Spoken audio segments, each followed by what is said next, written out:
السلام علیکم پاکستان اے are information میں ایک بار پھر تمام دوستوں کو خوش آمدید۔ دوسرے ٹیسٹ میچ میں مین آف دی میچ کا ایوارڈ کس کھلاڑی کو ملا؟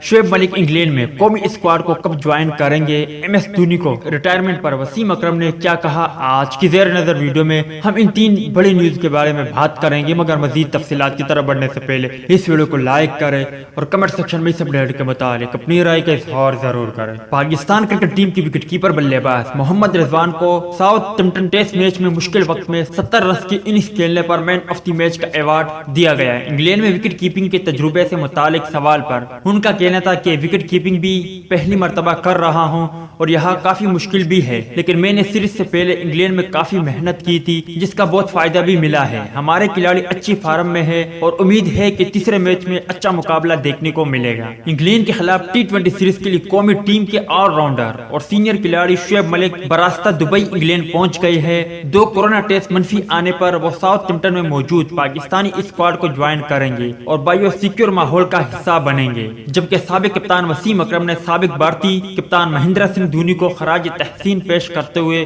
انہیں اپنے پسندیدہ کھلاڑیوں میں سے ایک قرار دیا ہے۔ دھونی کی ریٹائرمنٹ پر تبصرہ کرتے ہوئے وسیم اکرم کا کہنا ہے کہ مہندر سنگھ دھونی میرے پسندیدہ کھلاڑیوں میں سے ایک تھا۔ وسیم اکرم کا کہنا تھا کہ دھونی ایسا کھلاڑی تھا جو آیا کھیلا اور اس نے فتح کر لیا۔ دھونی نے بطور کپتان بھارت کو ورلڈ کپ، ٹی20 اور چیمپئن ٹرافی جتوائی۔ سابق کپتان کا مزید کہنا تھا کہ دھونی نڈر کھلاڑی تھا جو حریف سے ڈرنا نہیں جانتا تھا، اس لیے دھونی اتنا کامیاب رہا۔ تو دوستو، یہ تھی کرکٹ کی دنیا کی تین بڑے نیوز کے حوالے سے کچھ اپڈیٹ۔ امید کرتا ہوں آپ کو پسند آئی ہوگی۔ اس اپڈیٹ کے متعلق اپنی رائے کا اظہار کمنٹ باکس میں ضرور دیں۔